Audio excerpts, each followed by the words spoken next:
everybody. It's 7 o'clock, and let's go ahead and get the meeting started. I'm so happy to see so many people I know here.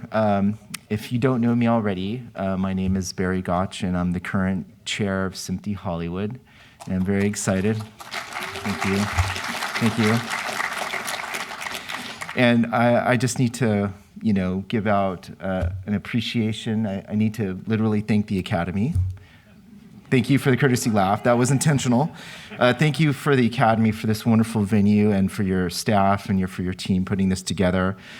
Very excited to get started with the event. I need to thank the Hollywood SMPTE team that's been registering everybody, doing the COVID checks, and organizing the food, with a special shout out to Bill Hogan and Marty Meyer for coming through with a liaison with the Dunn and helping get this event off the ground. So, yes, Hollywood SMPTE team and the Academy. So the idea behind this meeting was to have a salon, in a sense. In my day job as a finishing editor, I come across all kinds of different camera types, and I have questions that I wanted to get to answer. So this is, in a sense, a very selfish meeting that, I brought everybody together to answer my personal questions about how to do my job. But also to provide a forum for the community to also ask questions and interact with each other and get us together after all of the time with our COVID protocol. So speaking of COVID protocols, please leave your masks on while you're in the theater, and the speakers are allowed to take the masks off. So just a little bit of housekeeping. There's the SMPTE elections are going on right now for the governors. And also pay attention as the slide deck goes through, because if you're a student, there's a free membership for a year. So how many students are here tonight? All right. So free membership for you, but cars for everybody else.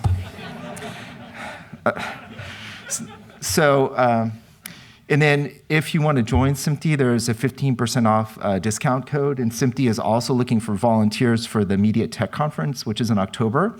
And that's a really wonderful opportunity to get together and really learn about the cutting edge of technology from the people that are making it and building it. So I highly encourage people to go. I've gone many times, and I really enjoy going to the tech conference. Let's see. So the plan of the event is going to be, I'm going to introduce each of the different camera companies that have come here, and they're going to be in alphabetical order. So we're going to have ARRI, then we're going to have Blackmagic, and then we're going to have Canon, and then at the end we're going to have Sony. And then after that, we're going to switch gears, and my co-producer, Linda Rosner, is going to take over, Chair Emeritus, and we're going to have a panel discussion featuring our fine colorist friends and a rep from the camera manufacturer to have this roundtable discussion about cameras and color science and how it affects what they do day to day to make the beautiful images that we enjoy every night on the phones, at home, on the plane, wherever we are. As far as the Q&A part goes at the end, so there'll be like an introductory question, but I really want to encourage a dialogue, between the reps and the colorists and the audience. And so to that end, there's staff from the Academy that will be walking around with, I can take this off.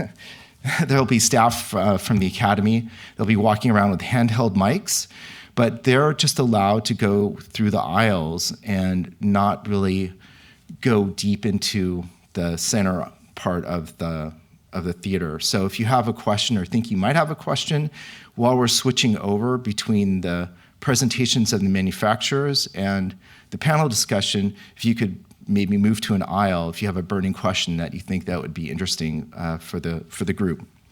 So without any further ado, let's bring up Art from Airflex to get our meeting started. Art.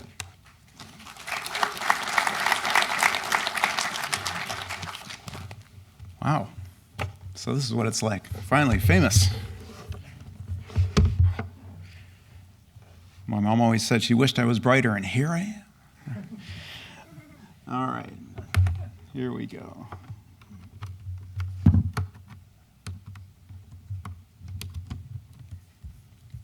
So hopefully we have a feed up. Something happened. There it is. Okay, let's get started. I don't have a ton of time and I have a lot to get through, so it's going to be a little fast, but we'll take questions afterwards, I understand. So, my name is Art Adams. I'm the cinema lens specialist at ARRI in Burbank, and when I'm not working with lenses, I'm generally working with cameras. I used to be a cinematographer. I shot commercials and visual effects for more decades than I would probably want to admit to. But it was my great pleasure to be able to test these cameras very early on. We got our first one last November, and I was working with it pretty much right up until we launched. And learned a lot about it, and especially managed to learn a lot from our internal color science team as to what I was seeing, because I knew I was seeing something different. It took a lot of psychological reverse engineering before I knew what questions to ask. So I'm going to take you on a little bit of that journey of what I saw and see if maybe you see it as well. Now, tonight, we're going to look at not this whole chain, but we're going to look at this part of it. We're going to look mostly at the right side, so the ARRI Color Engine 4, the Y-Gamut 4, Log C4, and the new LUTs.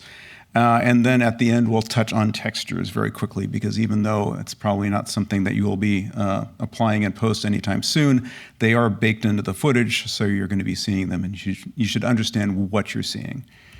So, 17 stops of dynamic range. I tell people I can prove it. There it is.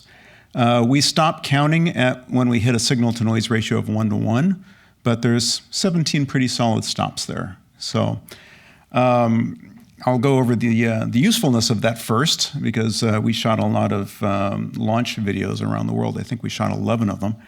And there's scenarios where, say, somebody is outside in the Argentinian mountains, surrounded by a lot of dark, minerals that don't kick up a lot of light, with no fill and a dark hat. Or you're crossing the English Channel, and in HDR, the sunlight skipping off the water doesn't clip, which is really useful. This was fun from that same project. When we heard about this initially, we were told the UK team was going to be shooting underwater welding with a mermaid. And they did. It was pretty impressive. Oh, sorry, I jumped too far ahead. My touchpad is more responsive than I am. You can also let sunlight stream in through a room and light the entire room and not do anything else, which is exactly what we did for the US launch film. We had one light outside a window at one point just because the sun didn't reach over to that side. But that didn't stop us from also shooting just by pure skylight, which is exactly what we did here. And we can still hold all the detail outside the window, and hopefully you can see the detail in the faces, even with the spill light on the screen. There's quite a lot of detail there. So what do we do when we have a log curve that was designed for 10-bit, and now we have 2.5 stops more dynamic range? This podcast, Colorist Meetup podcast with Harold Brendel, who's the gentleman who invented the ARRI look in the first place, is really fascinating, and it was fun to hear that he over-engineered these gamma curves initially because he was worried about banding. So the slopes on each of the curves is different at each exposure index. But he discovered in the end that that was probably not necessary. He was a little overcautious. So when we went up to log C4 and we added the extra headroom, we now designed for 12-bit. And in fact, in the camera, we won't let you record less than 12-bit ProRes. ARRI RAW used to be 12-bit, it's now 13-bit with the new color science. But there's a consistent slope, and it's derived from this formula, which is really useful because it's exceptionally simple. So it's simple to encode, and it's also simple to decode, which I'm sure the visual effects industry will be thrilled to hear. One difference, one of the many differences, is that if you normalize the curves, you find that 80% gray now falls lower on the curve in log than it used to. We've run into this with a number of DITs who are used to jumping into log just to check exposure and see if the ends are clipping, and now the midtones look a bit darker. It's not an issue because even though it feels like the image is darker, there's still tons of code values. There's 4 times as many code values as we had before. So it feels like it's darker, but that's not a loss of information. It's just the storage medium we're just mapping the tones differently in the storage medium, because as soon as you apply a LUT or grade it, there it is. So the new gamut. Well, actually, let's talk about the old gamut. So the old gamut was the gold standard for high-end finishing for a long time. But we had some issues. You can see there's some virtual colors in there. On the blue end, I think it's no mystery that really saturated bright blues would clip in aces. This gamut, I think, showed it before aces did, but we still felt an obligation to fix it with this new gamut. Our reds, when they get really saturated, would drift towards blue, which I think is another issue that people would notice. And just in general, we wanted to tighten this up. And what happened was we rewrote the color science. We are now using math inside the camera that no one has used before, and it allows us to deliver much, much, much more precise color in every way. The gamut is technically smaller, but we map colors within it much more effectively and much more accurately. We're a little bit larger than Rec 2020. We fit entirely inside ACE's AP0, and all those mystery color issues are now basically gone.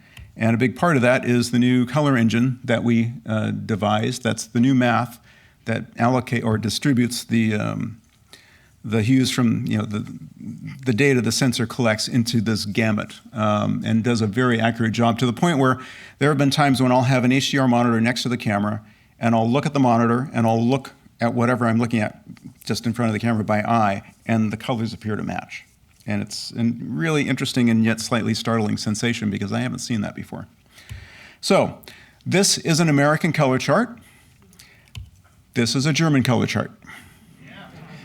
So there's a little bit of a difference here. So this is log C4, log C3. So this is the older color science, and then here is the new color science. Now I don't know if you can see, but I can see it mostly, if I toggle back and forth, you can see the greens and the reds are showing the most difference. And what's interesting is that they appear to be desaturating, and they are, but what's interesting is when I look at these on a vector scope, they become very concise targets. So the hues are actually becoming much more discrete, I guess you would say. These are the areas that I noticed the most, and it's interesting that red pepper is fascinating because on the shadow side of it, it feels very, very red and saturated, and in log C3, and in log C4, it just feels more natural somehow. And it's just a more honest red, whereas the pepper in log C3, it's a very attractive red, but it's still a range of reds that are skewing a little bit with saturation, and that is now gone in log C4. I actually pulled these images into Resolve just to see what I could see on a vector scope. So that's log C3, and that's log C4. So I think you can see the red and the cyan are kind of bending around with saturation, and that's not happening anymore with log C4. And they're a little bit constrained, but we're also leaving a lot of room for saturation and highlights, which will be coming up actually in the next slide. So we shot this very, very, very early on, probably about a year ago, just to experiment with or kind of visualize the difference between the two color sciences. And the biggest difference is on the left, we're chasing film as a reference. So the highlight saturation roll-off is, I would say it's a lot longer. You can see the neon has it's already desaturating a little bit. The colors behind the bottles are a little less saturated, but that emulates basically print film, which is our previous standard. Now we're looking forward to HDR, because that's obviously what's coming next, and we want to deliver the best color we can, especially now since our color is so stable. So as you can see, the highlights are more saturated. The bar neon sign is also more saturated. We still roll off the saturation at the very top of the curve, maybe in the top stop or two, but we let the saturation breathe up to that point. Now, what's really interesting for me is that I see, when I look at these images, I see a sensation of color that I'm not used to seeing out of a digital camera. In this case, for example, my little pointer out, I love this blue. Let me turn the pointer on. I love this blue because it's very complex. And a lot of those blues that have a lot of green in them will often tip either more greenish or more bluish. This actually has green, blue, and a little bit of red in it. It's a very complex color. Even this yellow, I think, is really interesting. It's a very distinctive hue. And then these subtle purples. I'm not used to seeing this kind of subtlety. I'm used to seeing something like this come up on the screen and it's basically all the same color. And in this case, I can see a lot of variation, like in these pinks versus that. And I see that a lot with this camera, especially this scene, when I first saw it, really grabbed me because it brought home a sensation that I have when I'm looking at these images that I know that these colors are correct. I've never been there. This was shot in Nigeria. I have no way of comparing a live image to what I see here. And yet there's something about the sophistication of the colors that I see that tell my brain that this is right. And I've noticed this a number of times with things that I've shot, such as neon signs, very subtle hues, and somehow later on when I look at these colors, my brain just says, yep, that's what I saw when I was there. I can't explain it, but I don't know if you feel the same way, but I'd be interested to hear if you do, or actually if you don't. This is the red issue I was talking about earlier. On the left is the old color science. If you had a really bright saturated red, it would start going blue. We no longer have that issue. It's pretty much dead on. This is one of those situations where I had the monitor next to the camera, and I looked from the monitor up to the exit sign, and they were the same kind of slightly orangish red. And that has practical applications. This is one of the Encounters films that we shot. This is actually shot in China. And what's kind of cool here is even though the tubes are, they're rolling off in saturation, the red I see here is the same red I see up here. So even though there's a lot of saturation and brightness here, they aren't shifting blue the way log C3 would do. The red is consistent all the way through the exposure range, which is something else that I've seen quite a lot with this camera. In a scene like this is from the Argentinian film, you can actually still see color and detail in the flame, even though the flame is lighting everything in the shot. And what I think is really captivating is a lot of times flames they can go, if they're too warm, they'll tip over into green, which I don't really like at all. But I don't feel that here, especially up here. I feel like this has maybe got a little bit of a yellow-orange to it, but it's not tipping over into that weird kind of greenish orange that I see happen so often. And what's really interesting is that same setting, these leaves backlit by fire actually look green, even though the light source that's lighting them from behind is nowhere near white, which is really interesting. The camera handles mixed light very well. Here we've got daylight and tungsten. For some reason, the flesh tone always kind of comes through unless you really hit it with a really strongly saturated light. This is from the Chinese launch film. And the shot starts here and then moves around in front. So you can basically see here all the lights that are illuminating the people in the shot. And we come around front, and the skin tone looks surprisingly nice, even though I'm sure it's a mix of mercury vapor, sodium vapor, all sorts of different light sources, and yet the skin tone comes through really nicely. This I just noticed today. I was going through some of our Encounters film looking for examples, and what I noticed is in this dark scene, driving along at night, every once in a while the car passes under this sodium vapor light on the freeway. And what I noticed was, here's the sodium vapor coming through the tinting at the top of the windshield. And this is probably shot at 3200 or 6400 ASA. And yet, even that far down into the shadows, the color is surprisingly stable. So, one question a lot of people have asked me is this applicable to earlier versions of ARRI RAW? Yes, it is. Not to ProRes, but to ARRI RAW. And I tested this with some test shots that I was sent by Munich, where they took mini LF footage and processed it in log C3 and log C4 against an Alexa 35 and log C4. They look like a pretty close match, but I really wanted to get granular with this, so I got my eyedropper out on my Mac and I sampled all of the color patches and I built this color table because I'm obsessive that way. And it looks to me like mini LF processed through log C4 matches Alexa 35 log C4 extremely, extremely well. So if you put a Mini LF next to an Alexa 35 on set and look at them, they will look different because we don't have the processing power in the Mini LF to deliver this color science. But as long as you shoot raw, you can apply it after the fact. You won't get the dynamic range, and you'll only get the default texture in the Mini LF because all our cameras have a default texture, but otherwise the color will match.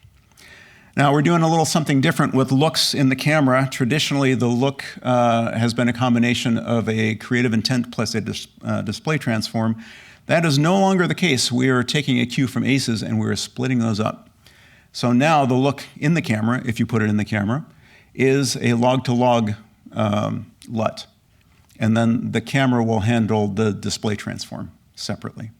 And then the idea with that is then you would take your log-to-log LUT, send it to post, and it can be the basis for a grade to any number of different display spaces. One thing I would like to emphasize, and I hope this is clear, you cannot use log C3 LUTs with log C4 footage. It will not work. So you have been warned. But it'll look a lot better if you do it the right way. A couple of quick notes before I get on the textures. All our cameras now have advanced color match. Now in the past we matched color on cameras mechanically, basically. We would try to match the tolerances on the filter stack in front of the sensor as closely as we could at the factory. But now that we have OLED monitors on sets and they're all right next to each other, people are starting to see the subtle differences. So we now have a software match that complements the hardware match inside the camera. They're all set at the factory and they all match. There's a little bit of a white balance reference lens change with the Alexa 35. The old reference lens was a mid-range ultra prime. Those are a little on the cool side. And this was actually why a lot of people would say that Alexa cameras looked a little green with their white balance, the preset white balances.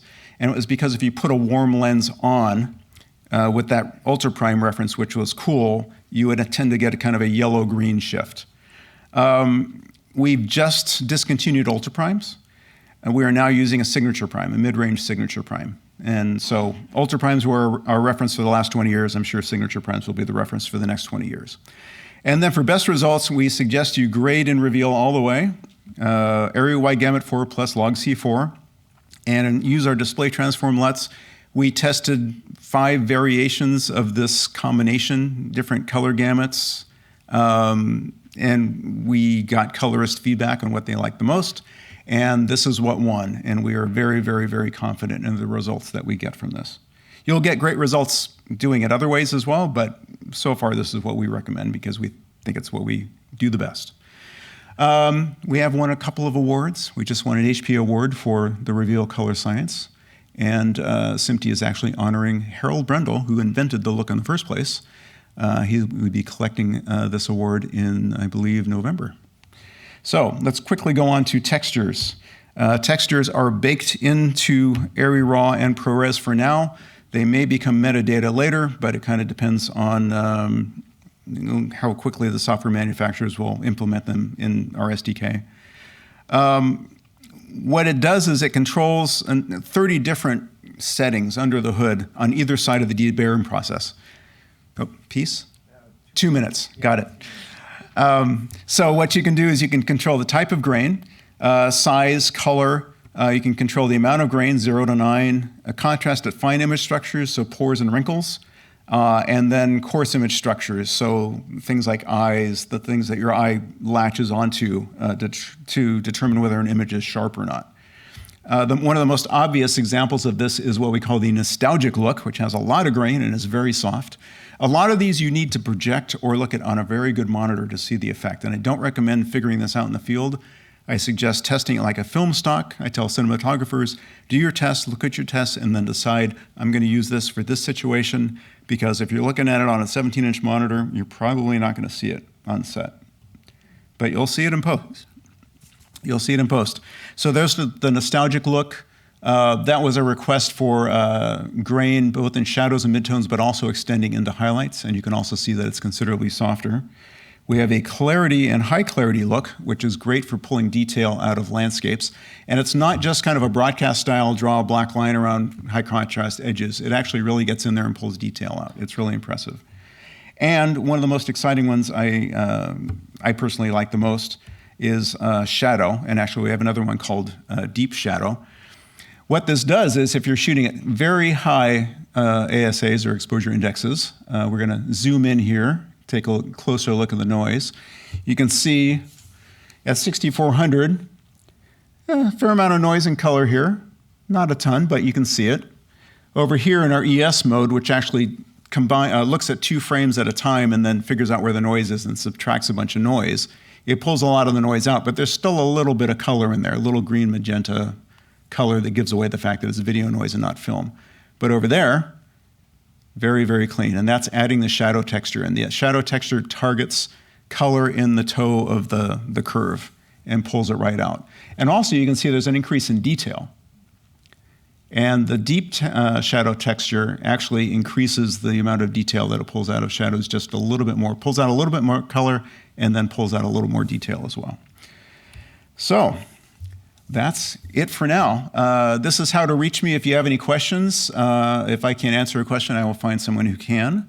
And thanks very much. I appreciate your time. Good. Thank you so much.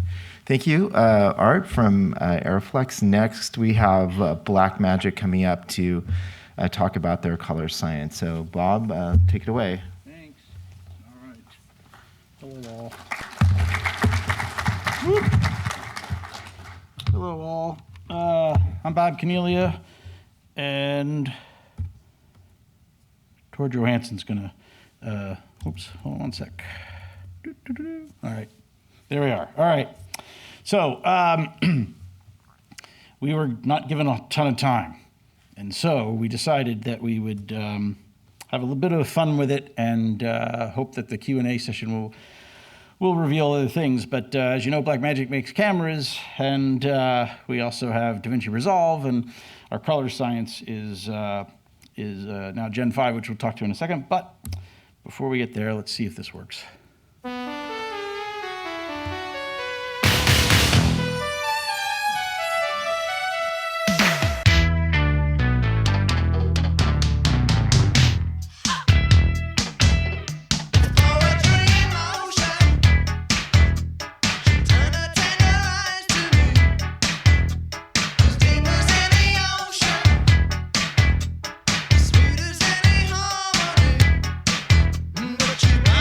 Color science. She blinded me with Color science.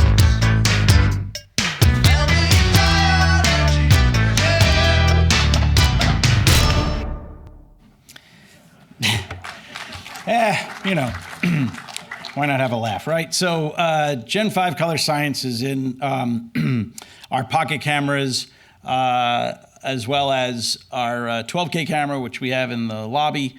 We also have our new Broadcast G2, which is a 6K sensor, but it's designed for broadcast and also for cinematic work. And then we're also able to record Blackmagic RAW, which is our codec, in our video assists, and we accept raw data from several manufacturers' cameras to be able to record that in there as well. Some of the slides that we have, this is one of our slides from our site to show the differences between what the camera original is versus the raw settings in Blackmagic RAW. Here's a great example of some skin tones, and there was a movie that was shot during the pandemic that was shot with the new 12K camera, and this is a little trailer that shows what movie we're talking about, but the 12K was used for not only for shooting, but then DaVinci Resolve complete workflow on set and all the way through. They said I didn't belong.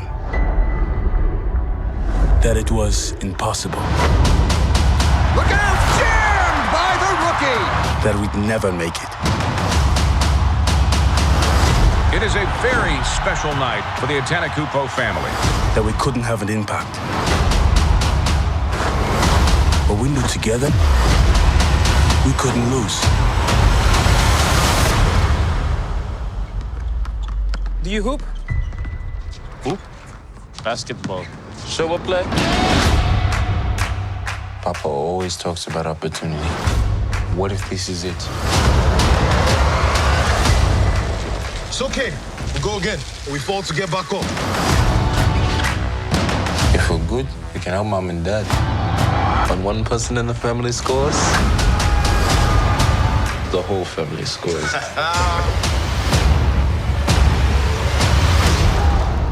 You're illegal immigrants. We can get you all sent back home. This is our home.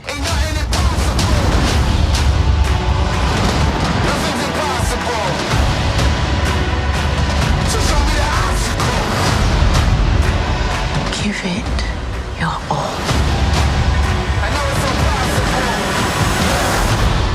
They can knock us down, but they can't stop us from getting back up.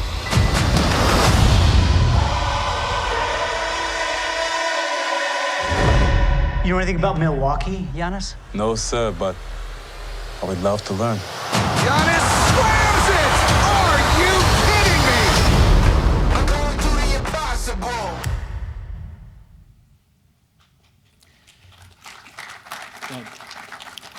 I just want to mention that was pulled from YouTube this morning. We couldn't get a 4K file of it, so it's heavily compressed, H.264, HD resolution only, but it's on Disney right now. You can watch it in 4K. I had an opportunity to prep this film in Greece about a year and a half ago. It was a blast. They had 7 of our cameras, 7 12Ks and I think 2 6Ks, and it's a beautiful film. They did a great job. Beautiful skin tone as well.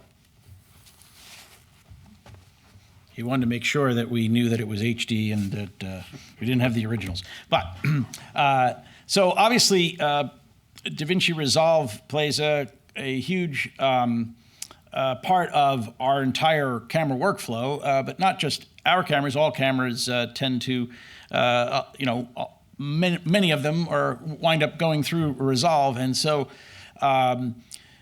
There's a lot of color science that's used by other manufacturers in Resolve, and then of course we segment.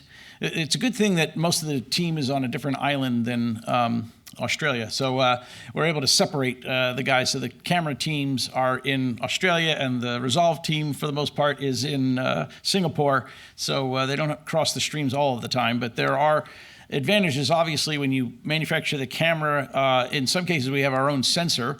But truthfully, if we gave the same sensor to everyone, to every camera manufacturer, we'd all get different results based on the rest of the color science, and then ultimately what's done by the colorists. I always say that you can give the same footage to 10 different colorists, and you'll get 10 different looks, and that's just the way that is. It's part of the creative process. So it is. It is one of the things that I think the only reason why Blackmagic was able to get into the camera business is because of DaVinci, and the reason that we got into cameras from the start was to try and make a different workflow. Blackmagic RAW, which is our codec, was introduced during our Pocket 4K camera, but we knew that the 6K and 12Ks were coming, and being able to shoot in 12K is only good if you're able to make files that people can actually use. And the 12K files work fine on a laptop, which is sort of amazing, but it does work. And so that's all part of it as well. So there's a lot of components to it, but we're getting some great results, and that's why we're showing some of the footage to show you what that's all about. So there is a gentleman who has posted a lot of 8K footage, which I didn't get 8K. Well, I don't know, what is this, 4K? This was 4K, I think. And I wanted to show that as well because this is just a small sample of it, but it's exciting to see some of the results that he's been able to obtain.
chose that shot for Jay-Z and Dwayne Maggart, actually. So, yeah, I wish it was real. Tor's going to say. I just wanted to say you can follow him on YouTube. You can see these in 8K and full HDR. His name is Eugene Belsky. This is a one-man band. Does this all by himself in Brooklyn, New York.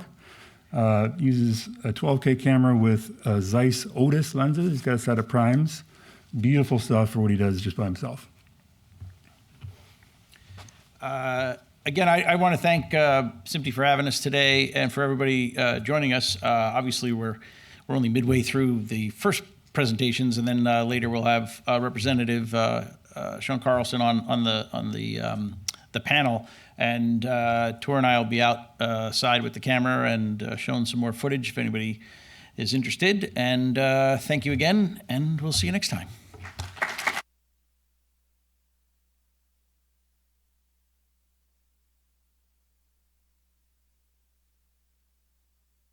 Great job, and thank you for sharing the beautiful images with us. So next up we have Canon. So David, come on up. Thank you.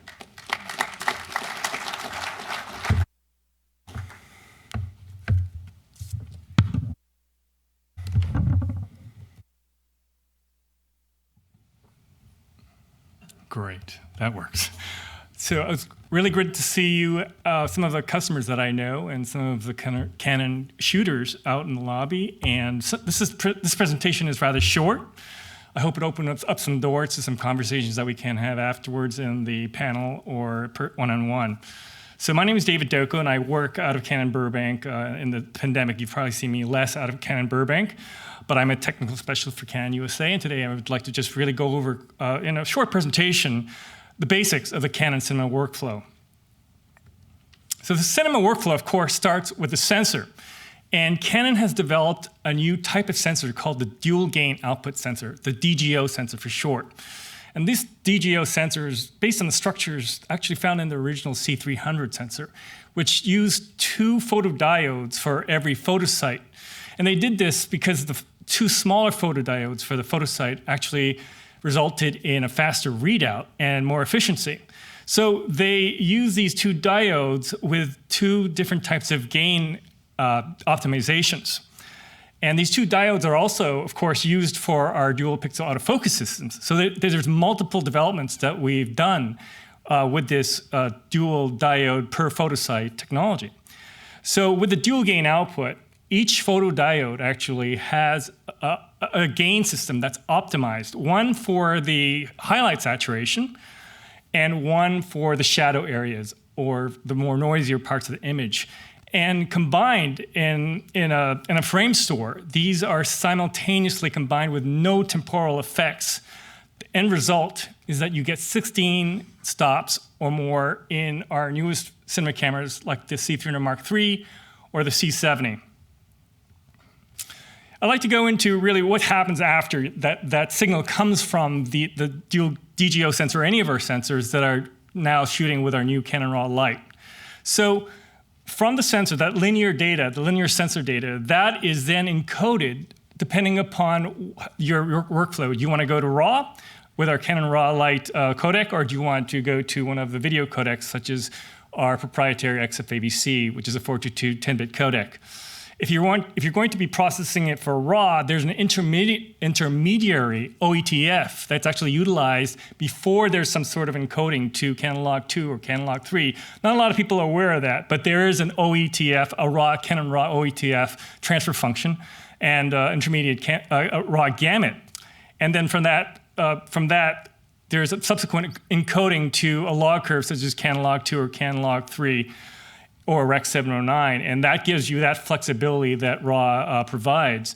Now, in our former versions of RAW for the C300 Mark II that some of you may have used in the past, and the original C500, that RAW had ISO settings and white balance baked in. However, this new version of RAW called Canon RAW Lite, that data is now just metadata. So that if you shoot something on set at the wrong color balance and you expect some sort of neutral balance on that object, neutral white, and later you find that it's not, there's a color cast to it, you can of course adjust that in post so that your neutrals are properly balanced for white or for neutral gray. And that's really, of course, the magic of RAW, is that you can make those the flexibility of that in post-production. So, as I mentioned, from that raw OETF, you can then encode to Canlog 2 or Canlog 3 or Rec 709 or any of the transfer functions, such as the HDR transfer functions, such as PQ or hybrid log gamma.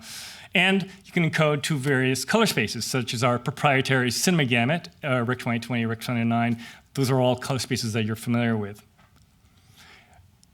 The XFAVC or HEVC, which is another codec that we encode to, there is no intermediary raw OETF involved. There's just digital signal processing that encodes directly through the pipeline with one of our digic processes to that compressed codec, such as XFAVC. We introduced 3 different types of raw light in our new R5C, which is just a very small 8K digital SLR, which can be used for cinema as well as for photo. And this will eventually make its way through all our cinema line. It's really just variations of bit rate. And so that for the HQ quality, you're getting the 12-bit at the highest bit rate, whereas the ST and LT are subsequently more compression or more data reduction. So there's different applications out there, including DaVinci Resolve, of course, which can process our cinema raw light and even our old cinema raw. If you have any question about what the results that you're getting in cinema raw and what you're seeing, I recommend that you compare the result of, say, whatever application, the third-party application you're using, to our own Cinema Raw development application, which is free. Now, you can go to our webpage for any camera that actually shoots RAW. You can download it. And because the Cinema Raw development program uses the very latest SDK for that particular camera, and so that's why I recommend that if you're seeing any kind of color skew that you're not quite sure of, download that Cinema Raw development and just kind of check out, the comparison between what you believe you should be getting and what your application color science is giving you. Of course, DaVinci Resolve is very good at keeping up to date with our SDK, and I do not mention them for any problem whatsoever. And then, like I said, there is an intermediary Cinema Gamut raw that you can then encode to any one of the gammas or log curves and color spaces that you wish. And this same workflow is available in DaVinci Resolve, very clear when you go to their when you use DaVinci Color Management, that you have multiple choices. Just backtracking a bit on the color spaces, the Cinema Gamut is our proprietary color space. Like many of other vendors' color spaces, we use virtual primaries, though it is a CIE 1931 2-degree. It's defined by CIE 1931 2-degree color entry, and it has a D65 white point. This information is actually very hard to find, and so if you do want to know what those primaries are, there they are. And there's different reasons why we use virtual primaries, but basically, even 5 years after its introduction, the Cinema Gamut covers all the colors that the Canon sensors can actually capture. Now I'd like to talk a little bit about the Canon log curves. And many of you are familiar with the original Canon log. We went from Canon log to Canon log 2, and then we went to Canon log 3. And the original Canon log really was an 8-bit friendly log curve. The Canon log 2 and Canon log 3 are meant for 10-bit quantization. Canon log 3, a lot of people on blogs, on videos, think that Canon log 3 is the best Canon log there is out there, but that's not necessarily true. Just because it came last doesn't mean it's actually the best log curve that you should use for all situations. That is because Canon log 2, actually, if you look at some of the 10-bit CV values, code values, Canon log 2 preserves a lot more code values for the part of the curve below 18% gray. You'll see that in this chart here. And it actually has a lower black point. So you actually have much more room to work with, more code values to work with Canon log 2 if you are shooting something with a lot of dark tones or shadow areas. And for that, I recommend use Canon log 2 if your movie or your subject matter is going to be rather dark. But for Canalog 3, above 18% gray, it actually reserves more code values for that dynamic range above 18% gray and those stops. So really, Canalog 3 isn't the solution for everything. It's definitely a great log curve to use if you're already familiar and you like working with the original Canalog, because the everything below 18% gray is the same. You're getting the same code values, whether you use Canalog 3 or the original Canalog. A lot of people shoot our cameras, because they like our colors. Canon Color Science and Canon Colors is something that's usually very appealing. And certainly, there's an intention that Canon engineers have provided in the matrices available for your codecs, whether you're shooting XFAVC or whether you're shooting with raw light. Raw light by default uses the neutral matrix, and these are what Canon publishes on their website as to describe what these matrices do. There's only 3 of them in our current generation of cameras. I think there were more, or there were different names for them in subsequent generation, in previous generations. Neutral, production camera, and video. However, the naming is and the description is rather generic, and I do want to just touch on some of the differences between the 3 available matrices.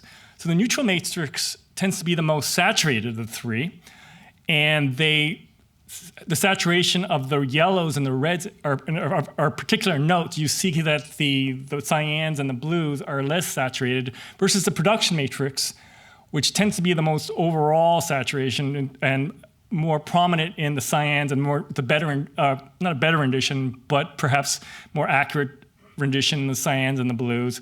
And the video matrix is the least saturated. However, it mixes in and swings in a lot of the greens towards the reds. And so things could look kind of red if you're trying to maintain some sort of neutral tones in your imagery and color balance. Video matrix may not be for you. I can definitely work with you if you wish one-on-one to really kind of get into the matrices, because they can all be adjusted. The RGB gains can be adjusted. The offsets for all these colors can be adjusted, and that's all the functionality that we have in our cameras, is that you can adjust these color matrices and swing them on these color axes to your heart's desire. And that's really the power of the Canon cameras, to kind of give you what you want and to make sure that the intention of the cameras is further adjustable by you, the user. And so I hope we can talk about this more during the panel, and I'm happy again to share this information in depth with you one-on-one. But thank you.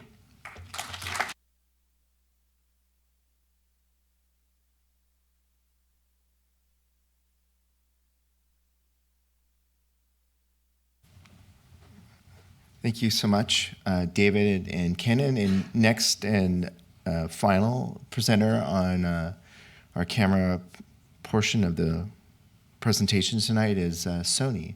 So Simon, yeah, please, Simon, come up. Let's welcome Simon from Sony.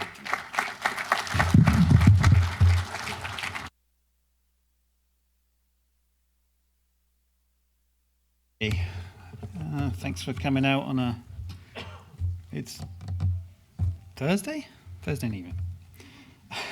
So let's see if I can get this up and running. Simon, you can take your mouse.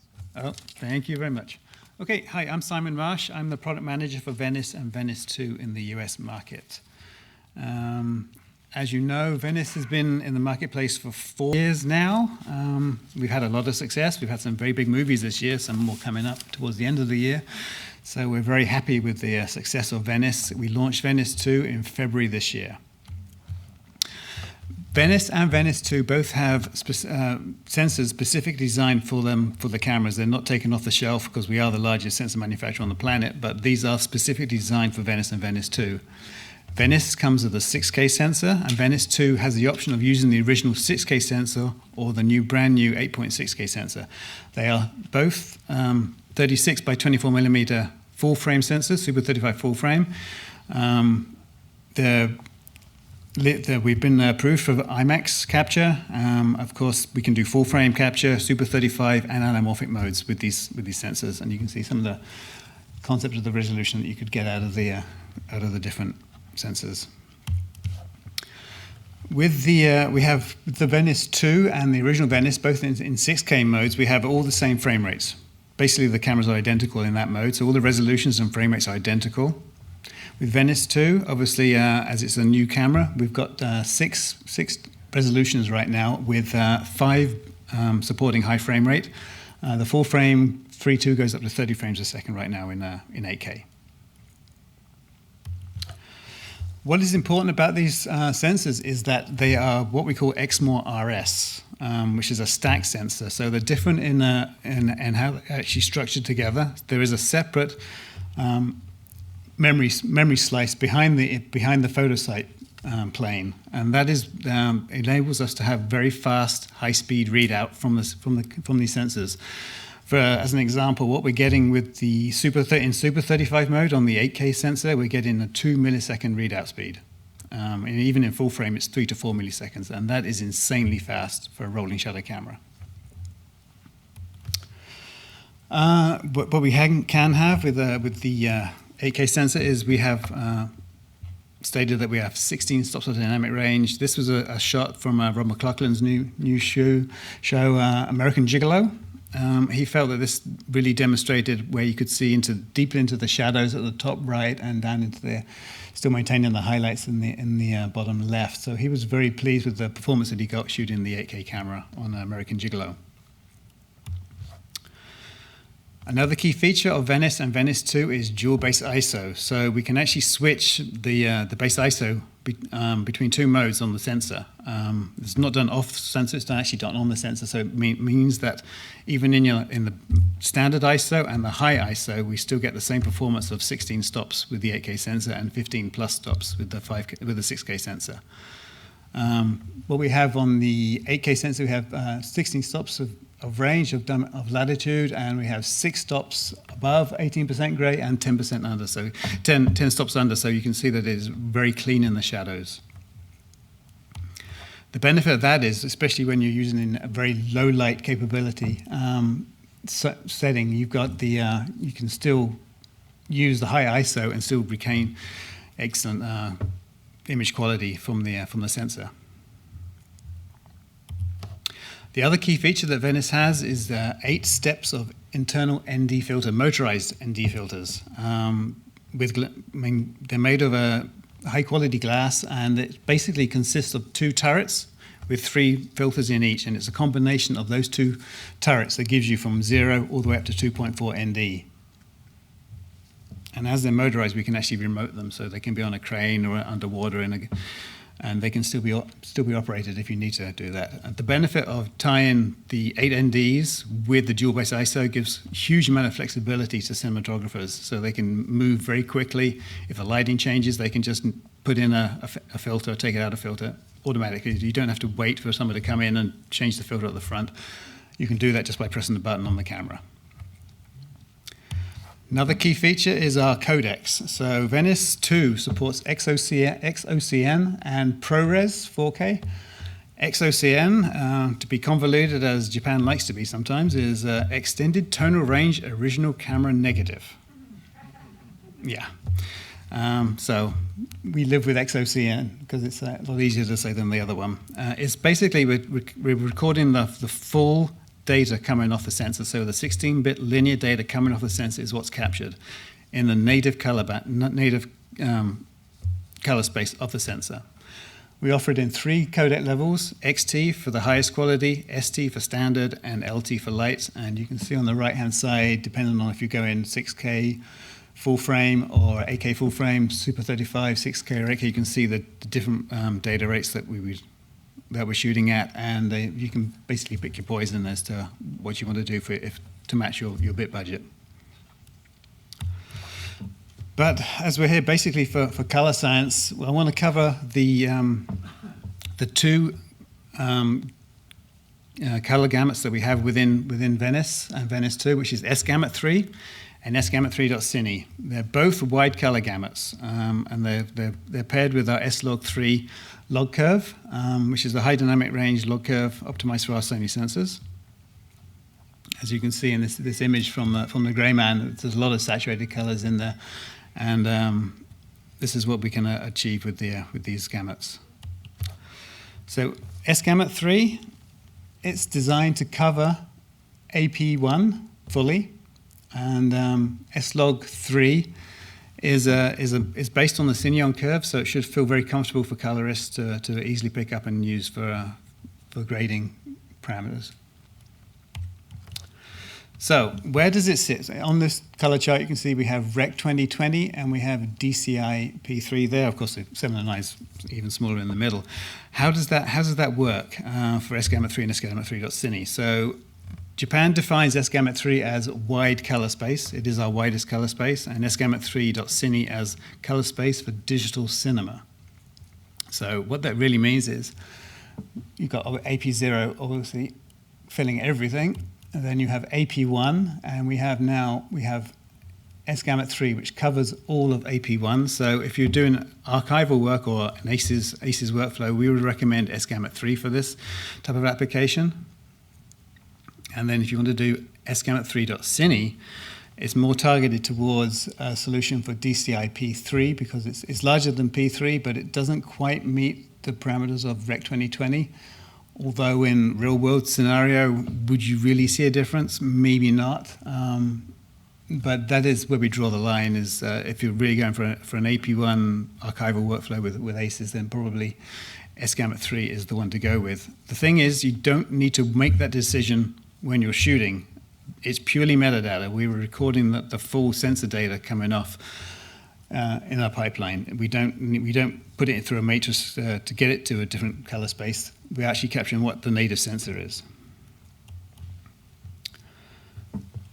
And this is just basically an overview of where both gamuts sit compared to the main ones that we're all concerned about.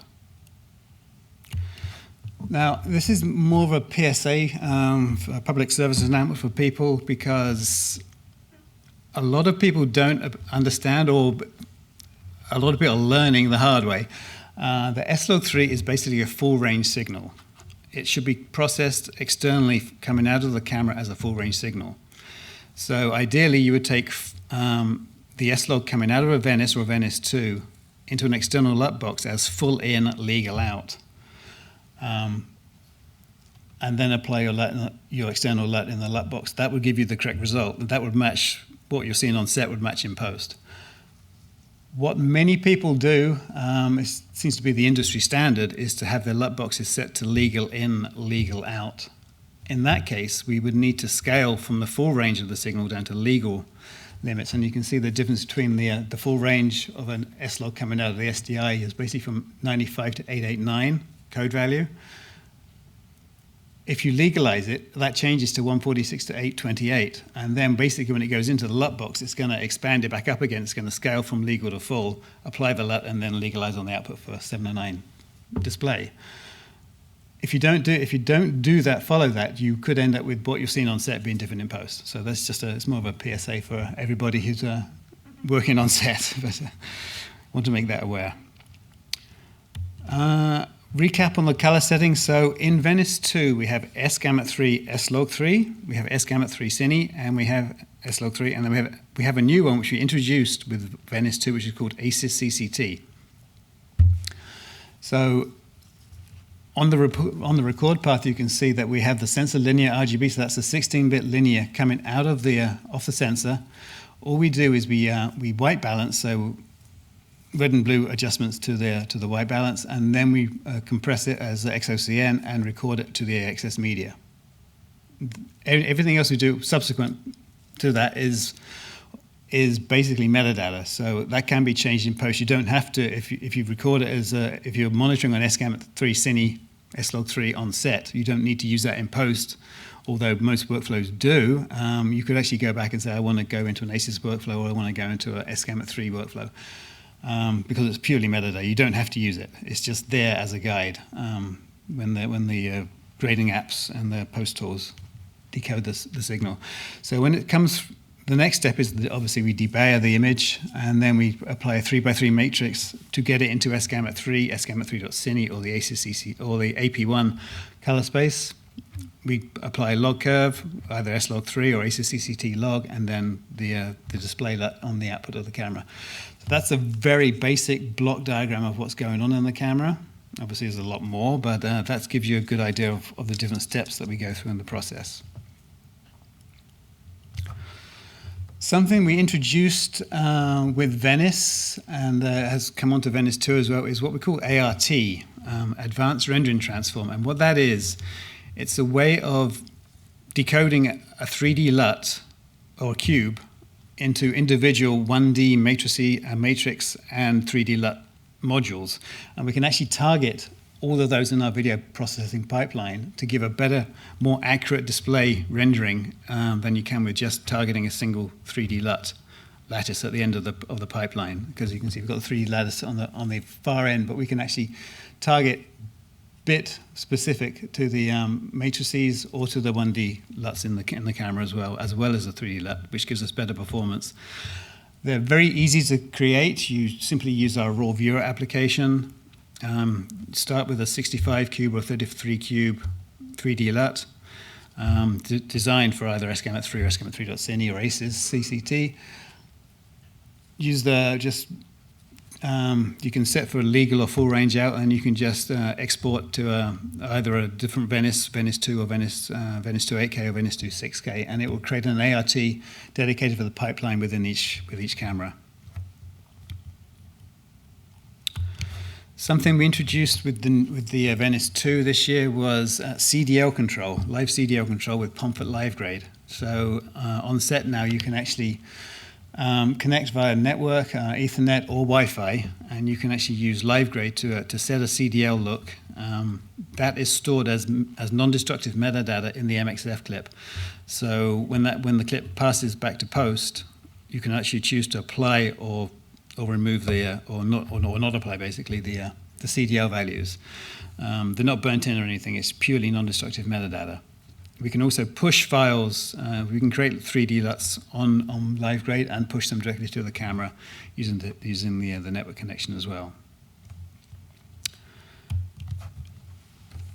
That's what we do right now. In the next upgrade to the camera, we will also be recording the ASE CDL as a sidecar file. So it will actually live with the clip folder in the clip folder for each clip that's created by the camera. There'll be the MXF, there'll be the non-real-time XML, which is basically a snapshot of the first frame of the clip. There'll be a CDL related to that clip with the same file naming, and we will also, if you're using a LUT in the camera, that actual LUT will be embedded in the MXF header as well, so you can actually choose to apply that LUT or not in post. As well as that, we will actually embed the LUT cube as a sidecar file in the clip folder. So what was basically just two clips was the MXF and the XML now will become three clips with the MXF, XML, cube, and CDL file all resident in each clip folder. One thing, if people have questions, we have an excellent site called SonyCine.com. We recommend people going there. There's a lot of information that you can find out about not just Venice cameras, but the FX series as well, and other cinema imaging products that we make. We have a data calculator on the site. We have 3D LUTs available for download. There's testimonials, tutorials, videos, you name it. It's a really good resource. It's growing every day, and we certainly recommend people, if they have questions, other than reaching out to us directly, please go to SonyCine.com. And I think that's me for now. So thank you.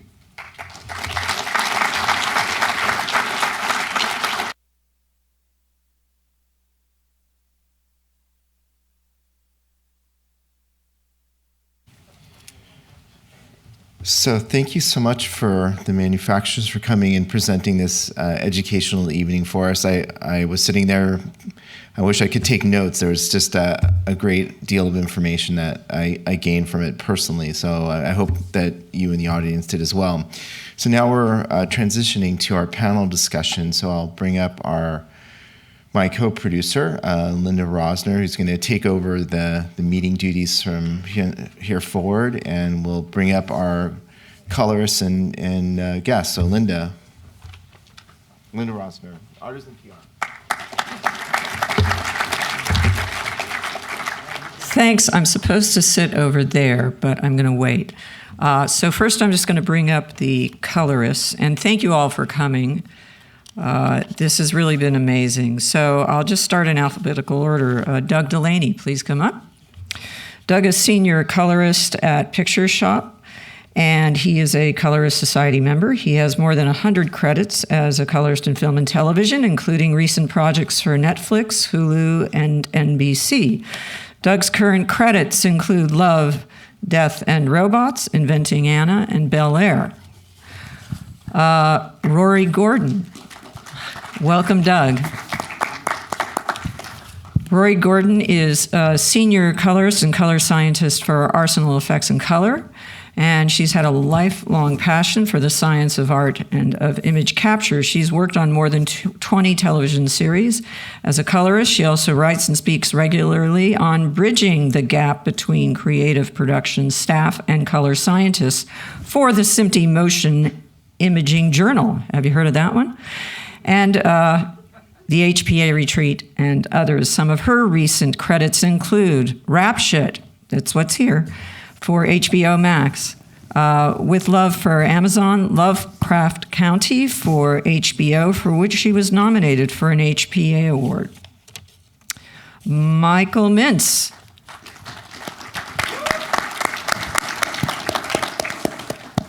Michael Mintz, senior colorist and color scientist, and Michael is also a Colorist Society Hollywood founder.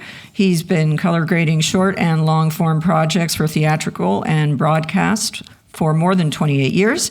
He currently serves as senior colorist at Margarita Mix Hollywood, where recent credits include Life Below Zero for BBC Worldwide, Port Protection, National Geographic, Speechless for Fox, and Bless This Mess for Disney. He's also done music videos for Pete Yorn, Seether and Pup, commercial campaigns for Vans shoes and Adidas skateboarding. And last but not least, I welcome Stephen Porter, supervising colorist at MTI Film. He's been a well-respected colorist since 1989. He's worked on many high-profile projects, including Showtime's Weeds, which was an Emmy Award winner for cinematography, and HBO's miniseries The Pacific, a nominee for an Emmy in cinematography and winner for the Hollywood Post Alliance Award for outstanding color grading. Steve's also currently working on Manifest, For All Mankind, and Outlander, to name a few.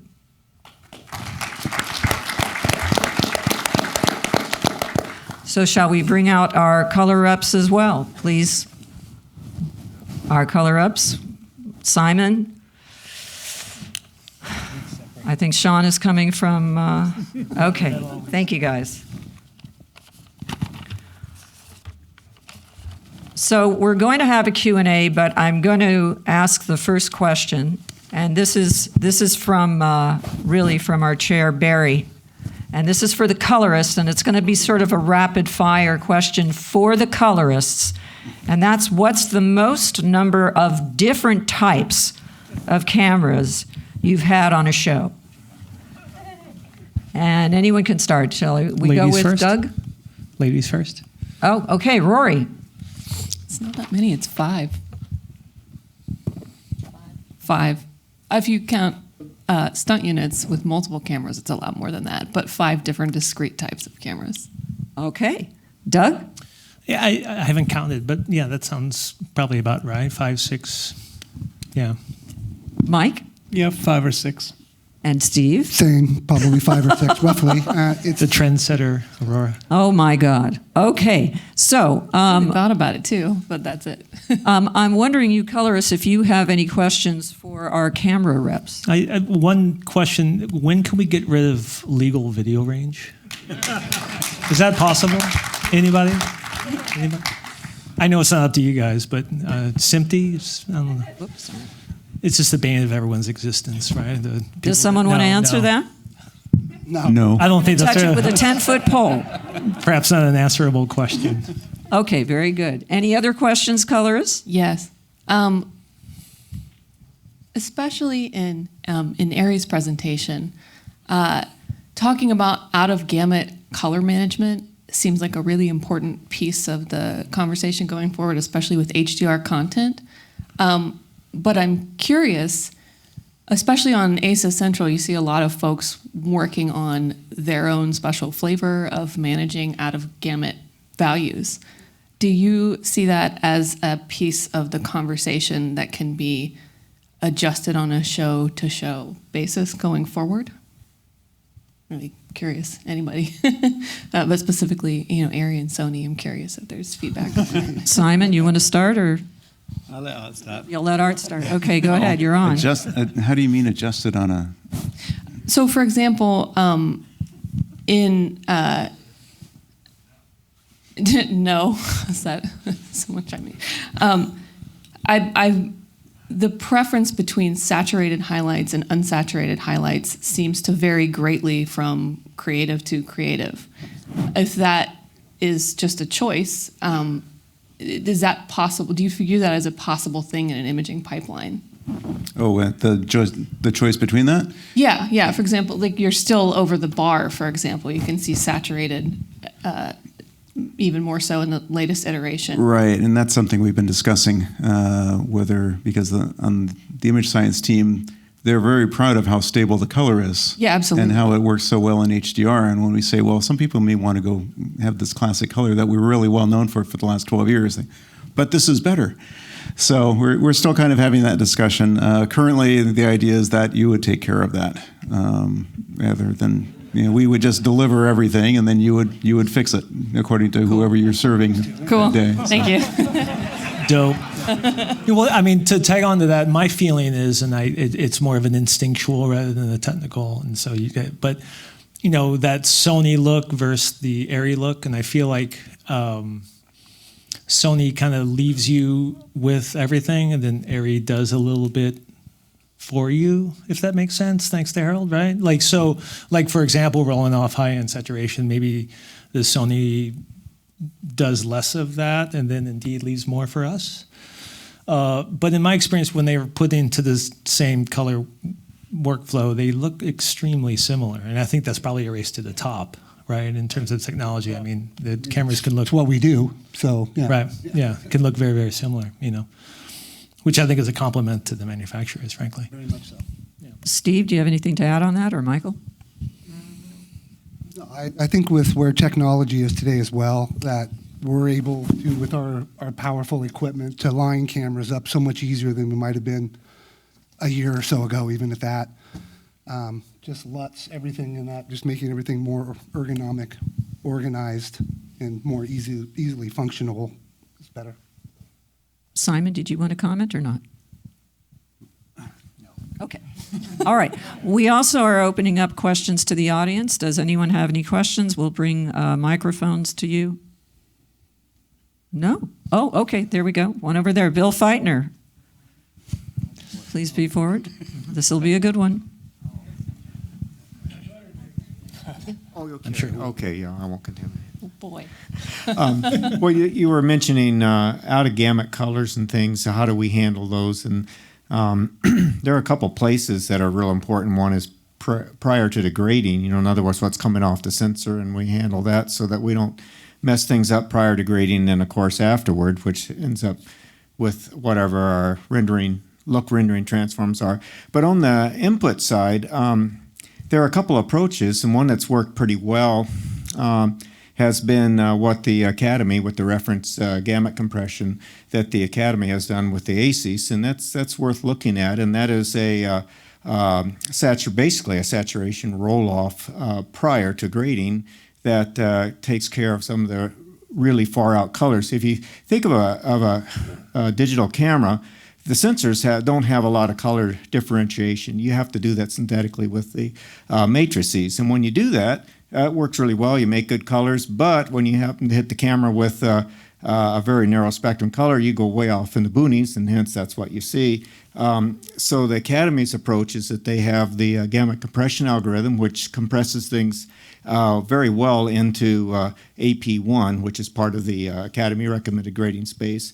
And then another technique, which is what ARRI is doing, and a few other manufacturers have done this, and this is actually mapping individual colors back in with a two-dimensional approach so that these colors that end up going way out in the boondocks get then rolled back in. So it's two different approaches, but they both work quite well.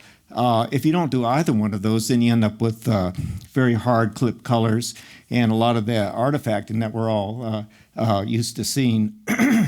I don't know, somehow my voice is going tonight. Anyway, those are some things worth trying at some point, is taking a look at those two approaches. I mean, ARRI's is fixed with the new ARRI wide gamut 4, and then the Academy is optional if you're doing a ACES pipeline. It's available in quite a few different tools. Do you have a question, Bill, or you're just making a comment? I'm just making a comment because okay. It's not a question. I just thought, can we get another chair? All of that, I thought it was. Bring another chair in. We need another chair. Well, I think it's worth having the conversation on show to show, especially because those details can be so distracting. Sometimes it's more helpful to have less detail, but it certainly changes from show to show. Anyone else want to comment on that?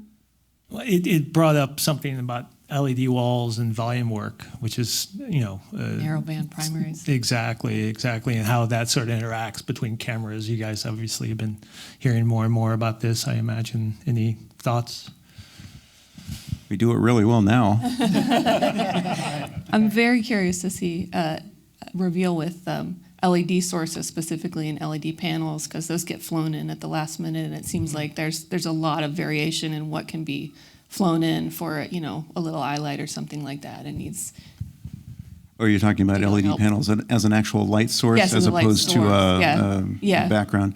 Yeah. Reveal works surprisingly well. You shouldn't take my word for it, but hopefully you'll see it sooner than later. But it tends to, based on what I've seen, it's very forgiving with skin tone. The quality of the skin tone always seems to come through if the quality of the LED light is reasonable, unless it's really skewing a crazy saturated color. I'm thinking of fireplace gags with LED sources. Those, I feel like there can be a lot of fluctuation in going from their red to their yellow. You can mix, especially with the RGB plus fixtures that have different cyan and deep red and all those different diodes. There's a lot of subtlety that is sometimes it's good and sometimes again it's distracting. Anybody else want to comment on that? Simon? Yeah, we've been doing a lot of work with color matching between Venice and various different LED walls. There's a lot of wall manufacturers out there now, so we're doing a lot of development work on that and hoping to have something that we can actually show probably sometime next year, I would think. But that's a major point for us because virtual production is not going away. It's getting bigger and bigger every day. So we get good results now, but we feel they can be better. Anybody else want to comment? Oh yeah, if we're talking about actual walls, we've had a wall in our Burbank facility for over, I think we just took it out after about 1.5 years.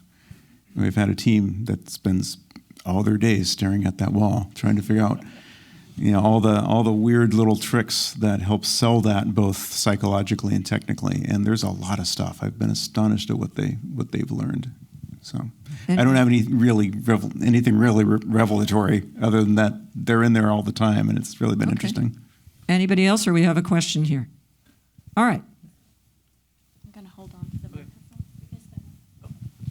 Sorry, because of COVID rules, we can't hand the mic. This one is for the colorists. So in all the presentations today, we've seen introducing new gamuts, tone curves, that you guys are then going to get and start to work with and adapt into existing workflows. How do you go about approaching, like evaluating some of these new capture codecs and tone curves? Just looking at them. I mean, just playing. I mean, one of the best parts of my day is looking at brand new footage and looking at which tool set or which curve will work for not only the camera but for the situation that it's in. The one that has the most support for the people in the field, so that they don't have to worry about a firmware update coming out and changing anything. That's the one. That's the one that. One that we can go back and forth with, that they can see what I'm seeing. I think a lot of it comes down to the collaboration with the DP as well. Hair and makeup test, whatever. If he or she will shoot that material, then we can evaluate it better. Sit down in the room together and kind of go over it all.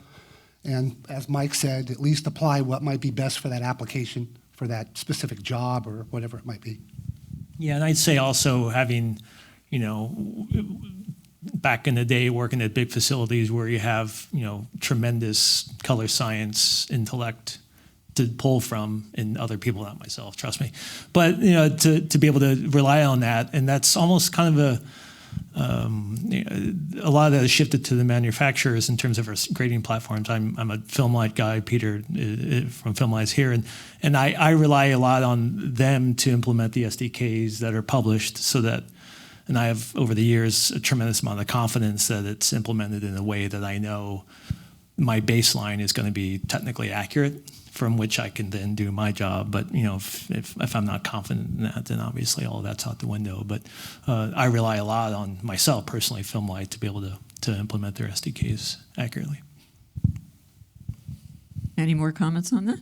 Any other questions? Oh, great. Okay, we'll go for someone in the back and then someone in the front on this side. So if the rep can come over, can you raise your hand again? Stand up and get closer to the aisle. Sorry, guys, it's a little, and we'll.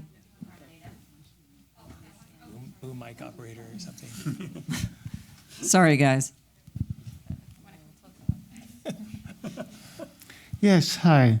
This is to all of you. I've been doing a lot of work with Dr. Barbara Fluckeiger. She's professor of film studies at University of Zurich. She's published books on color theory.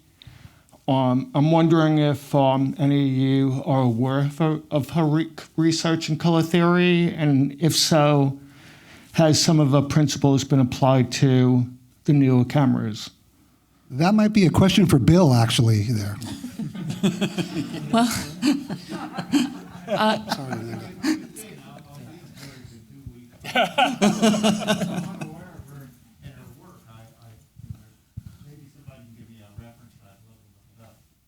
she's done quite a bit of work with film history too. Am I thinking of the correct person? It's not fresh enough in my mind to be able to speak on it. Sure. Yeah. She's been doing a lot of look at the older film stocks. Right. Yeah. Trying to kind of figure out what the actual proper colors are. So analyzing the older film stocks so that they could be reproduced.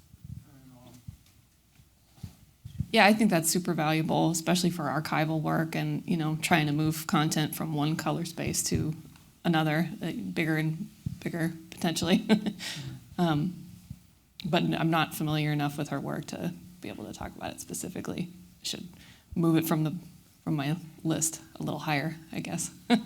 Okay, we have a question back here. Thank you. I do have a question with regard to virtual production, because you guys mentioned Unreal Engine and stuff. So once you render the 3D assets, no matter the point cloud or geometry, but there seems to be a lack of tools inside your Unreal Engine to do color matching or just a little bit of grading. Because I think the only project I work on is through a color grading actor into the scene, you can do a little bit of shadow and highlight here and there. So I'm just wondering, from a colorist perspective, do you prefer the technician, the virtual production technician, doing some little bit of color work on the set, or you want to just give it to you guys to handle, the creative direction, stuff like that? Thank you. Whoever wants to start. Sticky. I guess specifically for like someone grading volume work, or are you talking about just general CDL on-set DIT stuff?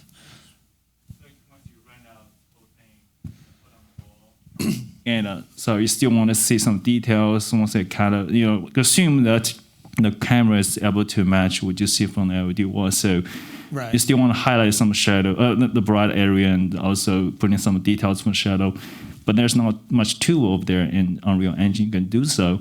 So we're wondering if we need to do something for you guys, it's easier for you guys to do. Yeah, that's tricky. I think that some of that goes beyond colorist and up the chain to on set, like if it's looking appropriate on set. I mean, one of the challenges with that I've experienced, I imagine we all have, is once it's given to us, it's already kind of baked in. It's not a comp where you have mats where you can adjust foreground and background. You sort of hope everything is working before it comes to you because you don't have a whole lot of control over it. I know there's some technologies that are emerging to help us with that, but so I would suggest, whatever kind of makes the creatives, satisfied with the image they're getting on set, the VFX supervisor and everyone else on set. That's, you have to do as much as you can there because we don't have a lot of control at that point.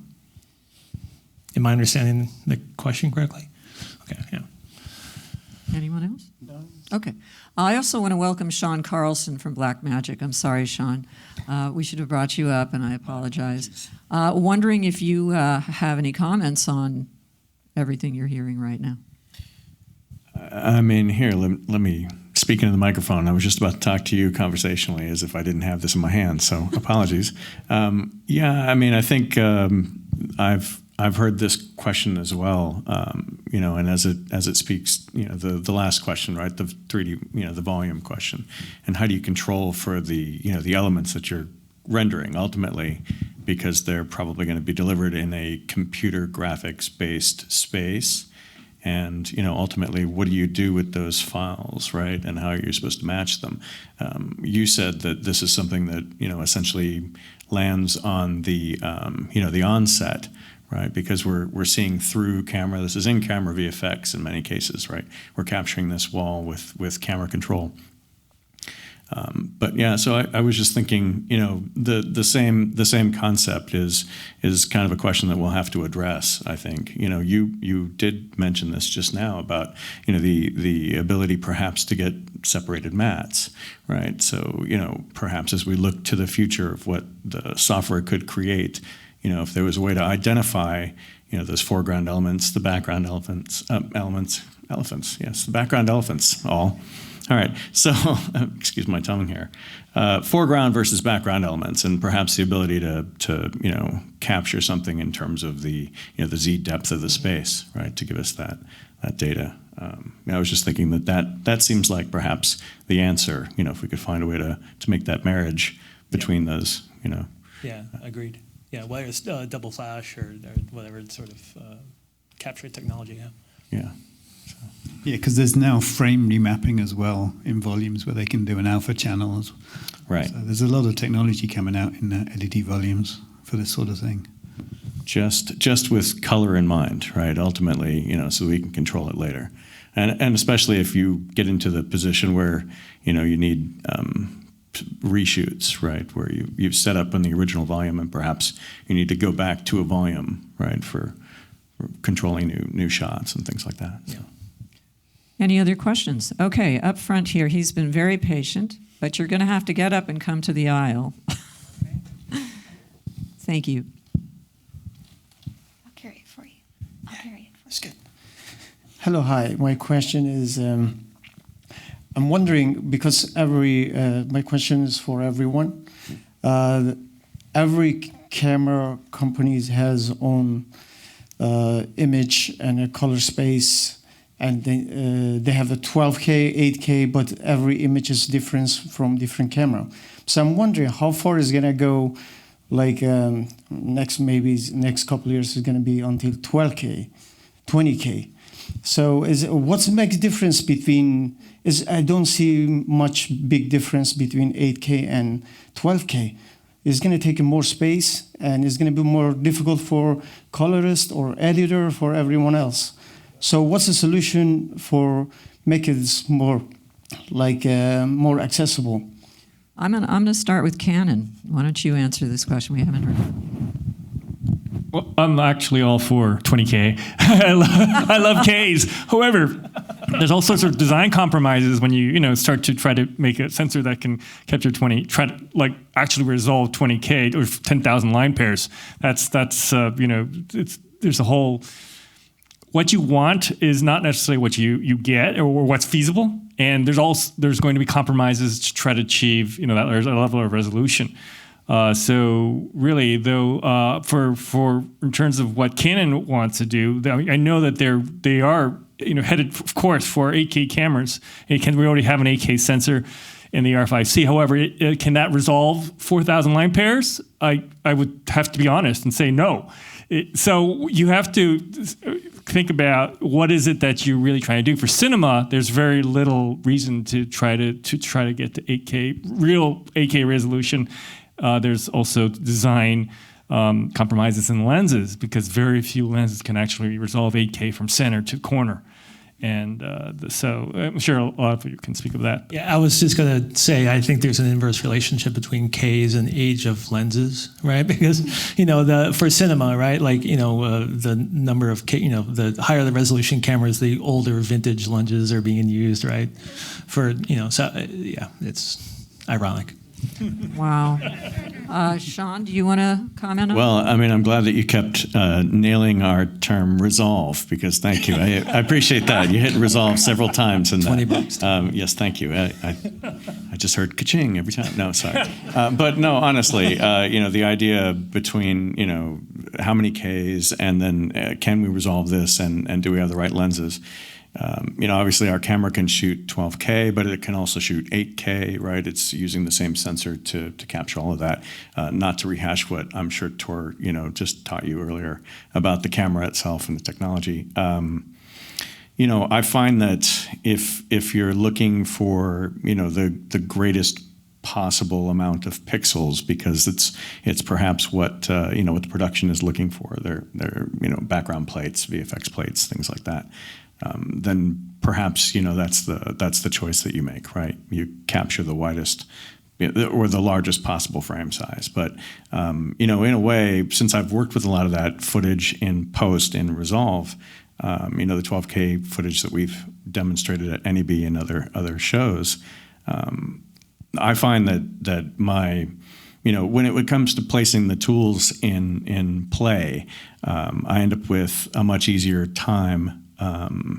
Reducing noise, right? Because I end up naturally, I've got these a massive amount of pixels, that I can throw at this. And then again, with the fact that we're shooting that in Blackmagic RAW, again, this sounds like I'm preaching my software and my hardware package, but shooting in Blackmagic RAW being an exceptionally lightweight codec, I find that I'm never really feeling that impediment of working with so many pixels all at once, and ultimately it just means that I kind of throw the power of the GPU at it to help my workflow around. I can, as I was demonstrating, and again I like to mention this part just because it seems kind of ludicrous on the surface to believe that you could do this, but we were basically base model IMAX across all of our last several trade shows, just the stock, a 16 gig with the the M1 first gen, and I'm working in 1080.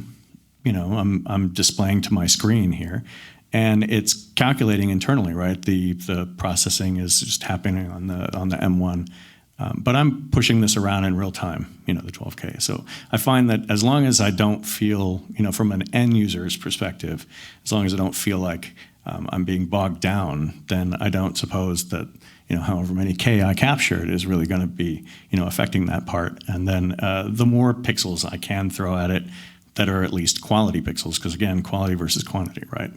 The more quality pixels I can put down at this, that just means my end product might be a little cleaner. So I think of that. Okay, Art? Oh. You've fallen into my trap. I have. Or I've fallen into yours, one of the two.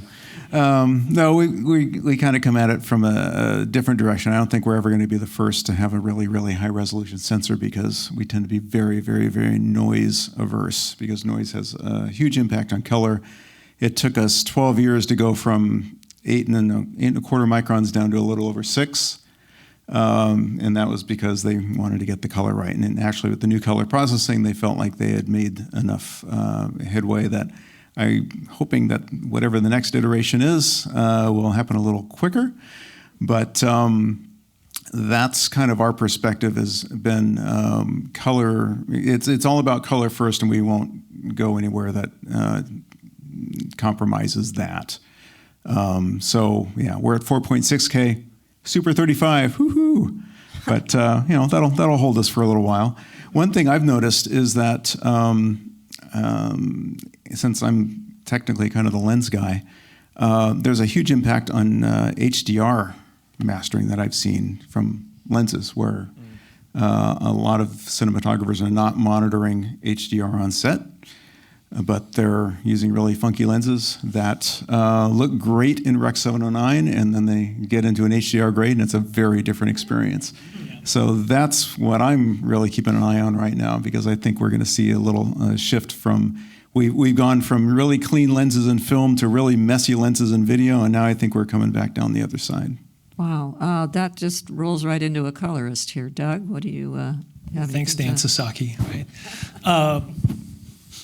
Well, no, that just goes back to exactly what I was saying, right? Is sort of the detuned lens thing, right? You have a 6K camera and C-series anamorphics or something, yeah. Okay.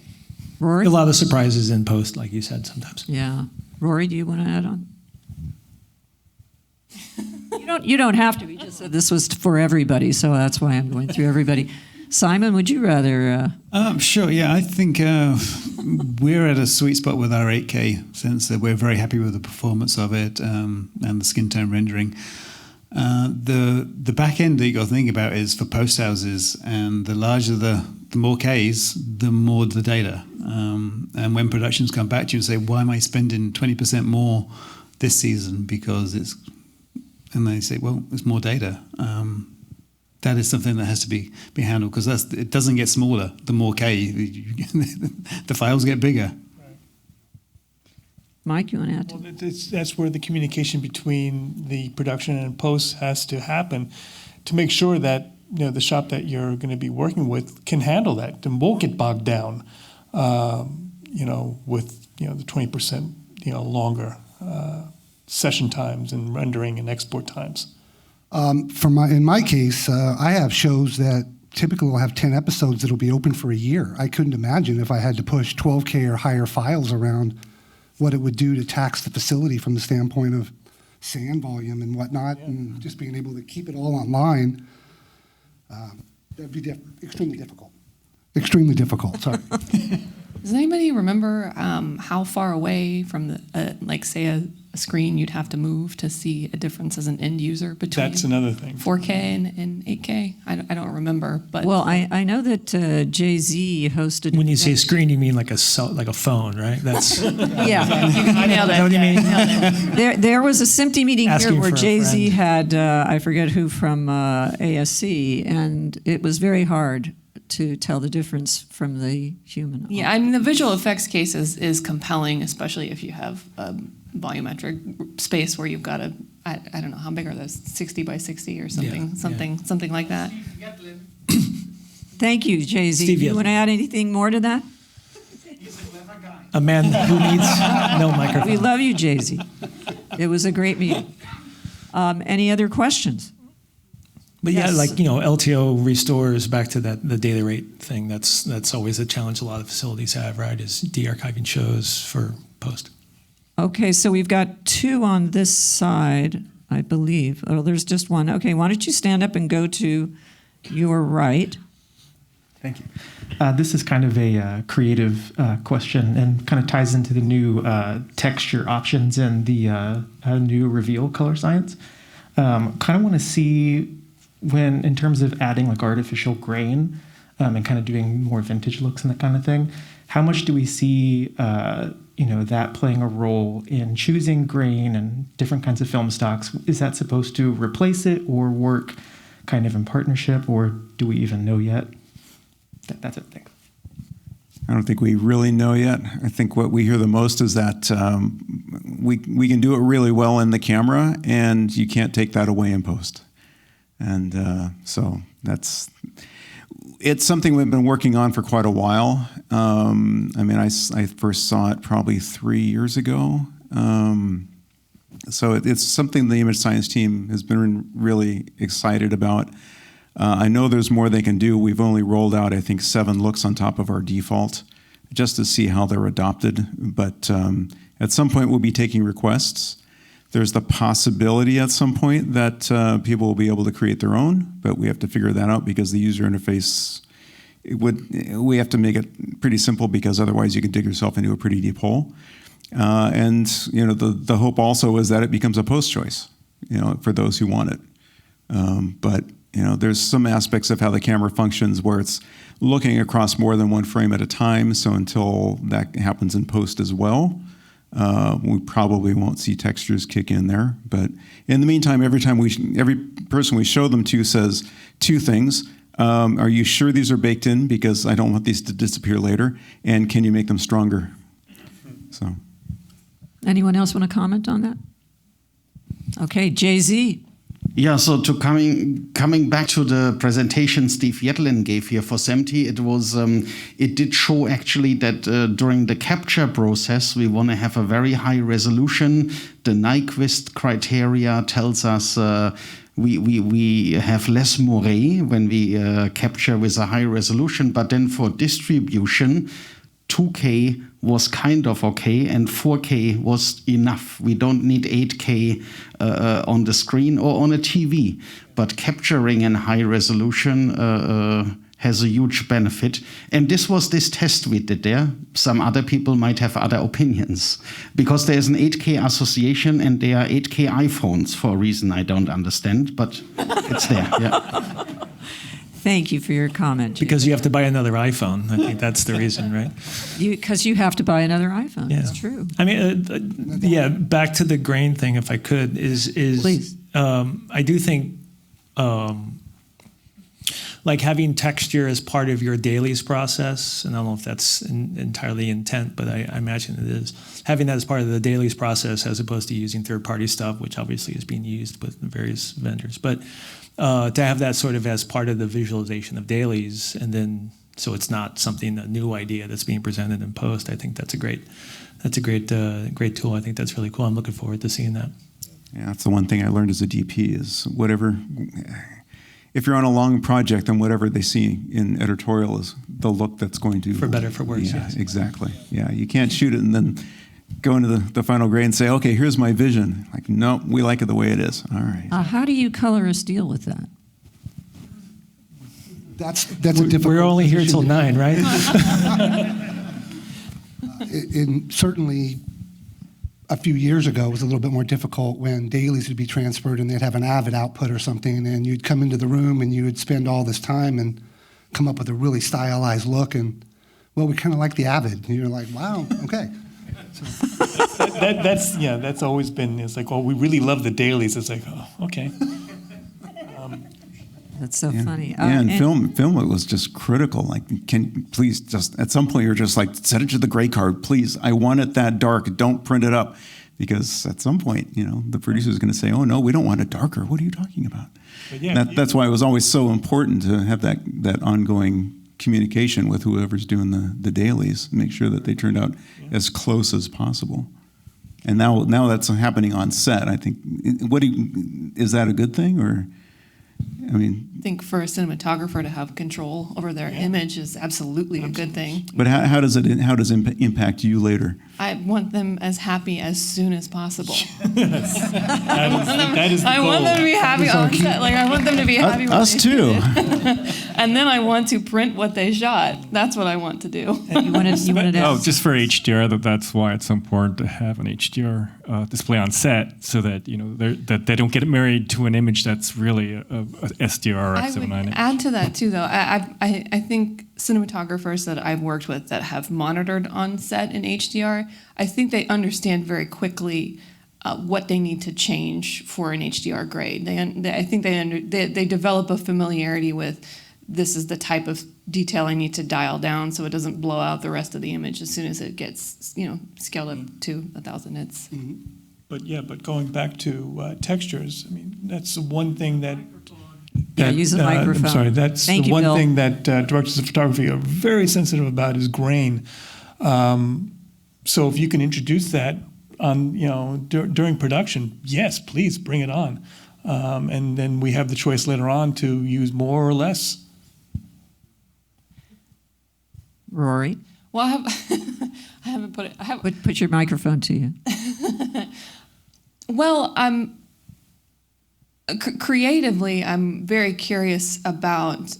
It seems like part of the appeal of photochemical grain is the way it changes between exposures, and I'm very interested in management of grain of digital grain that has a similar organic relationship, and how you're going to navigate that, because I think sometimes you could have somebody requesting grain and realizing that, oh my gosh, in a low light situation, adding grain to this already digital image is going to end up with kind of a double grained image.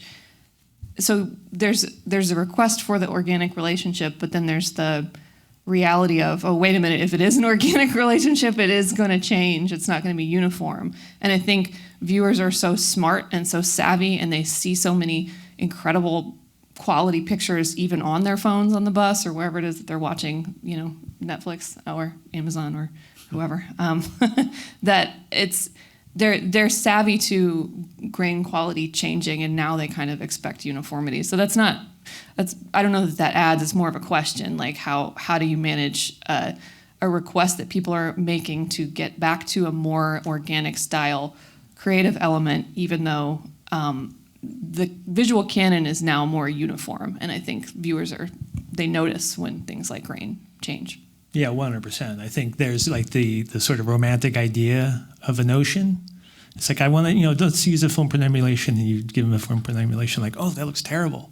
Right. Like, and the change between SDR and HDR. I've had a project that, certain grain settings are fine in SDR, and then in HDR, it's like, whoa, that's chromatic noise. Yeah. So like the sort of interpretation of the intent or the desire, and sort of tempered by today's modern visual language, as opposed to sort of our memory of what the visual, how things used to look. I'm just convinced that all these choices, like these color choices, are amoral. There's no right or wrong. That's like why I asked the same about, is there a point earlier in the pipeline where we could talk about out of gamut, choices as well, because all of these are building blocks, and all of us are getting more sophisticated about where and how, understanding where these pieces are being implemented. So basically the bar is just raised for everybody, so stay on your toes, I guess. Yeah, absolutely. Yeah, I mean, the digital cameras are so good, they're almost like scientific instruments that then can be used in incredibly nuanced, creative ways by ideally the cinematographer, and it all flows down from there. Yeah, losing data. It seems like losing data gracefully is the challenge now, rather than like taken away. We have plenty of data. There's like plenty of it. Thanks. I'm wondering. I think we've used up our time. Oh, we have one question in the back. Okay. Towards the center. You're going to have to come towards the aisle. Oh. It's me, Lindy. Okay, hey, Mari. It's Mari Cohn. Okay, with but then we have Post someone Magazine. else after you. But okay, go ahead, Mari. Cool. First of all, I wanted to thank the SMPTE folks and everyone here on the panel. Really interesting. I also left a current issue of Post Magazine out in the lobby. Okay, Mari, get to your question. Okay, I will. It's for the colorist, and it's a real general question. Can you talk about some of the challenges that you found recently with all the new technologies and finishing some of your projects in post? I think Steve touched on is having stuff online for so long. Yeah. Honestly. Yeah. I mean, with sort of network episodic, you're delivering an episode a week or whatever, but more the 10 episode, like Inventing Anna, I think I was on that for the Netflix 10 episodes, I think it was, hour long. So you're essentially the data of 5 feature films online for 9 months or however long it was, just plus all the other work, right? So it's just the data, Anybody else? Oh, okay. Question back there. You need to go to your right. Thank you so much. Mine's not really a question. It's just a comment about the grain. I'm a long-term senior compositor. I worked in film many years ago. This grain frightens me. We spent years getting rid of it, doing comps, fixing it, and then putting it back on again. Working at places like Weta and around the world, they actually play it backwards, upside down, different layers, or different RGB, just to see if it matches. So if it's put back in camera, you're just opening a can of worms for us. That's all. Thank you. I think it also depends. You have to trust that the cinematographer has a certain amount of knowledge as to not interfere with the post process. Maybe that's optimistic a certain amount of the time, but I mean, yeah, I always found that, for example, when I was shooting film, you would shoot a slow film stock for a blue screen or a green screen, and the same thing in video. I would usually take the manufacturer's native ASA or ISO and cut it in half. And that was usually where I didn't get any complaints about the key. I mean, at some point you have to trust that the person behind the camera knows what they're doing, and they're not going to introduce something that's going to interfere with what you're doing. But, that works a certain amount of the time. Okay, we have to wrap this up, so I want to know if any of you have any final thoughts. We can go right down from... No? Simon? Just thank you for having us. Thank you, guys. You can't go wrong with the cameras these days. The technology is just outstanding for what you can achieve with them, so it's difficult to make it bad. Yeah. No, they're spectacular stuff. Same thing. Thank you for having us and allowing me to be a part of this. Absolutely. These newer cameras are just making our job somewhat easier for sure. Yeah. Rory? And really enjoy the opportunity to talk about it. So thank you. You guys were great. Doug? Same, yeah, thank you. So many pixels sold all the time. That was Cinecite back in the day. Everybody, the T-shirt. Art?